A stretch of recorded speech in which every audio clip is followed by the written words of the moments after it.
Hello and welcome to my channel a phenomenal English with शिमन। मैं हूं आपका दोस्त एंड कोच शिमन। सो आज मैं आपके लिए लेके आया हूं एक बेहतरीन लेसन, राइट, जो रहेगा वुड एंड यूज टू के ऊपर।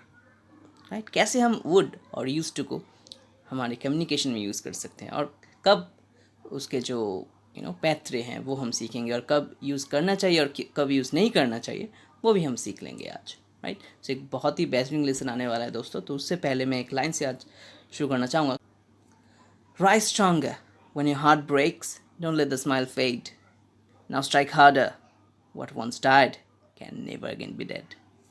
एक बार और उठो, दिल अगर टूट भी जाए अपनी मुस्कुराहट को मुरझाने ना दो। एक बार और बार करो तगड़ा, क्योंकि जो एक बार गुजर जाए वो फिर मौत की गली से नहीं गुजरा।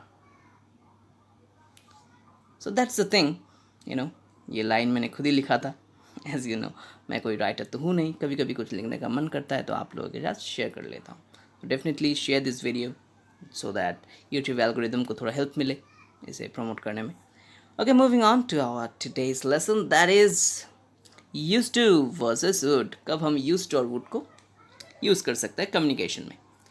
तो क्या है कि ये जो यूज टू एंड वुड है वो एक्चुअली जब हम कुछ हैबिचुअल पास्ट के बारे में कहते हैं, मतलब कोई चीज़ अगर हम पास्ट में करते थे, राइट, बट अभी नहीं करते किसी वजह से, तब हम इसे यूज टू और वुड को यूज़ करते हैं।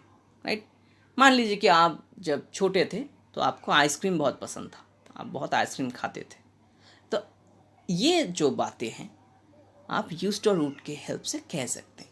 ऐसा नहीं कि सिंपल पास्ट से नहीं होगा, सिंपल पास्ट से भी हम कह सकते हैं, बट ये एक बेटर एक्सप्रेशन है। जो भी चीज़ पहले होता था अभी नहीं होता, इस चीज़ को जब हम कहते हैं कम्युनिकेशन में, इंग्लिश में कहते हैं, तब हम यूज टू और रूट के जो इस्तेमाल है वो करते हैं, है ना। So moving on to the first thing, see कुछ एग्जाम्पल्स मैंने आपके लिए तैयार किए हुए हैं। They use to live in Paris, वो पेरिस में रहते थे। I didn't use to like cakes, we would always go to the parks in the afternoon, but one holiday we went to the mountains instead. तो कुछ ऐसे मैंने sentence लिखे जहाँ पे यूज टू यूज़ किया, जहाँ पे वुड यूज़ किया, जहाँ पे वेंट यूज़ किया। राइट, तो ये तीनों ही चीज़, मतलब सिंपल पास्ट हो, यूज टू हो और वुड हो, तीनों ही चीज़ हम पास्ट को समझाने में, या फिर हैबिचुअल पास्ट, जैसे मैंने कहा कि पहले करते थे अभी नहीं किया, तो अभी नहीं किया करते, तो हम लगा सकते हैं ये तीनों चीज़। पर बेहतर होता है अगर यूज टू और वुड को यूज़ करते हुए हम हैबिचुअल पास्ट को डिस्क्राइब करें। कैसे? तो कैसे यूज़ करेंगे और कब नहीं करेंगे देख ले। सो यूज टू हम इन्फिनिटिव के साथ लगा सकते हैं, मतलब यूज टू के बाद एक वर्ब फॉर्म होगा जिसका कोई टेंस नहीं चाहिए, क्योंकि use to already past tense में हो गया है ना। So we use to live in Dehradun when I was in 8th standard. मैं जब क्लास 8 में पढ़ता था देहरादून में रहता था, है ना। यूज टू अभी नहीं रहता, तो इसका मतलब यही है कि यूज टू का मतलब हो गया कि मैं पहले करता था, पहले मुझे इसका शौक था, पहले मैं इसे दोहराता था, अभी नहीं करता। There didn't use to be a mall there, right. यहाँ पे जो मॉल अभी खड़ा है वो पहले नहीं था, राइट। तो ये भी मैंने यूज टू की हेल्प से कर दिया, नेगेटिव, है ना। सो इसके बाद did you use to have bed, क्या तुम्हें पहले दाढ़ी आती थी, राइट, या फिर तुम पहले दाढ़ी रखते थे, ऐसा कुछ, मतलब अभी रखता है बंदा, है ना। इसका मीनिंग ये हो रहा है कि अभी इसके ऑपोजिट सिचुएशन है, पहले जो होता था अभी नहीं होता, या फिर पहले जो नहीं होता था अभी हो रहा है, तब हम यूज टू यूज़ कर रहे हैं। ठीक है, अभी क्या किसके बारे में हमने यहाँ पे बात की, जो चीज़ पहले था या पहले होता था अभी नहीं होता, कोई पास्ट सिचुएशन या फिर कोई पास्ट ऐसे एक्शन। अभी देखो, हम पास्ट के जो एक्शंस वगैरह हैं या फिर कुछ हैबिट्स है उसके बारे में भी बात कर सकते हैं। कैसे? He use to drink coffee, right, he use to drink coffee, मतलब वो पहले कॉफ़ी पीते थे, अभी नहीं पीते, अभी वो सिर्फ चाय लेते हैं।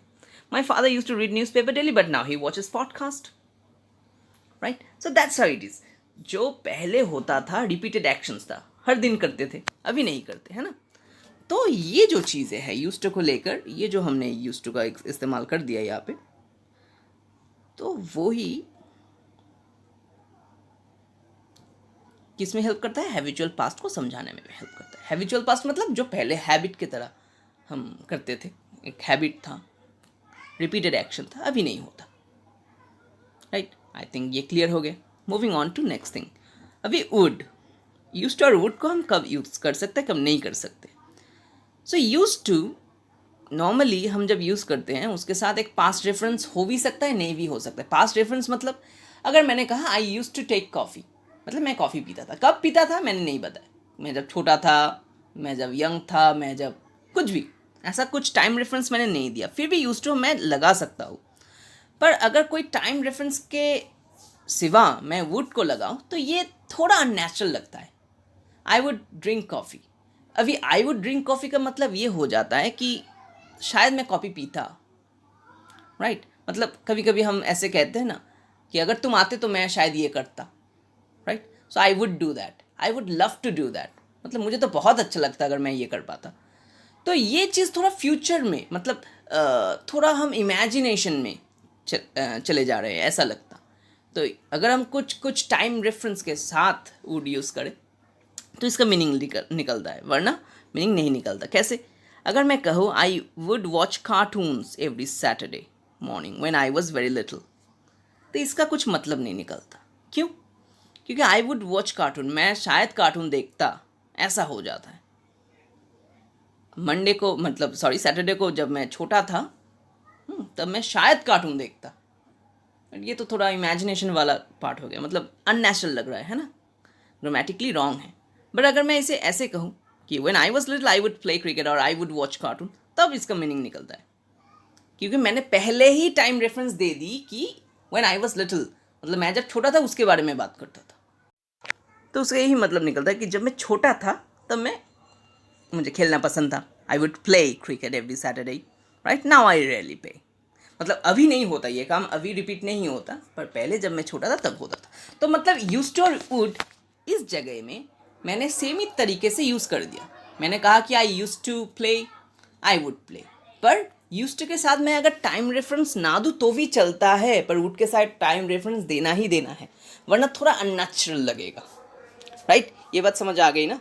क्योंकि यूज्ड टू का मतलब ही होता है कि हाँ पास में ही हुआ था, बट वुड कभी कभी हम इमेजिनेशन के तौर पे यूज़ करते हैं।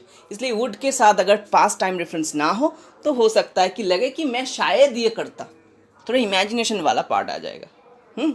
Moving on. इसका जो सेकंड डिफरेंस है, एक और डिफरेंस है, हम जब यूज़ करते हैं यूज़ टू हम जो सिचुएशन है उसके साथ यूज़ कर सकते हैं।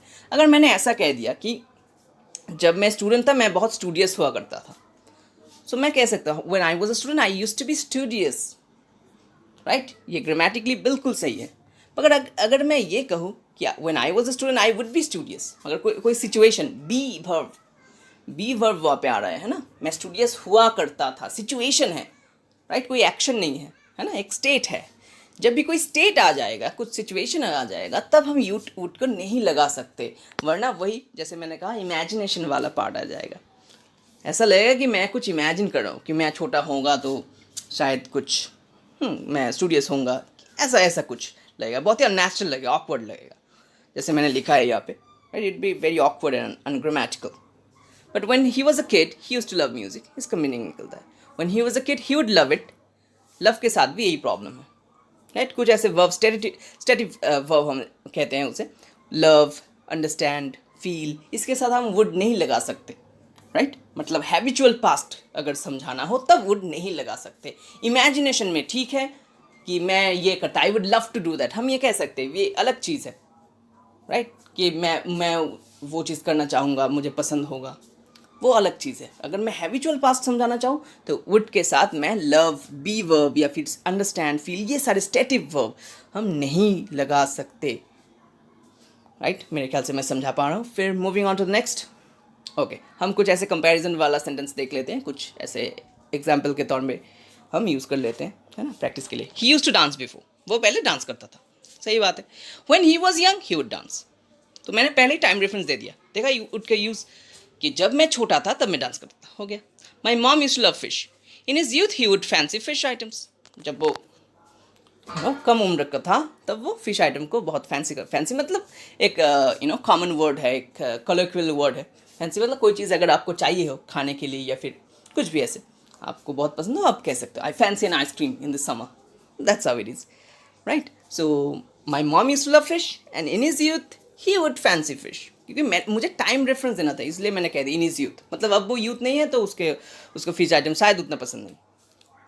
Next he used to be fat, ये वाला चीज़ तो हमें देखना ही होगा. अभी मैंने कहा स्टेटिव वर्ब है ना, बी वर्ब, वो मोटा हुआ करती थी या फिर वो मोटी हुआ करती थी, जो भी कहो, वो मोटी हुआ करती थी. पर जब मैं वुड के साथ अगर ये लगाऊंगा कि when she was a kid she would be fat, no, इसका मीनिंग बिल्कुल अनग्रामेटिकल हो जाएगा. तो यूज्ड टू के साथ हम बी वर्ब लगा सकते हैं, स्टेटिव वर्ब लगा सकते हैं, वुड के साथ नहीं. My mom used to wake me up, मेरी मॉम मुझे नींद से जगा देती थी. My mom would wake me up, ये वाला सही है. इसके साथ टाइम रेफरेंस शायद नहीं है पर फिर भी ये सही है. मैं ये वर्ब यूज़ कर सकता हूँ वुड के साथ क्योंकि ये एक एक्शन है, नॉर्मल एक्शन है, right. My mom would wake me up in my childhood, हो सकता है, कोई प्रॉब्लम नहीं है इसके साथ. तो ऐसे ही हम यूज्ड टू और वुड को हैबिचुअल पास्ट को समझाने के लिए यूज़ कर सकते हैं कम्युनिकेशन में. इंग्लिश को अपनी इंग्लिश को और ज़्यादा शार्पन कर सकते हैं. पर याद रहे ये जो डिफरेंस मैंने बताए वो चीज़ ध्यान रहे ताकि कोई गड़बड़ी ना हो, राइट.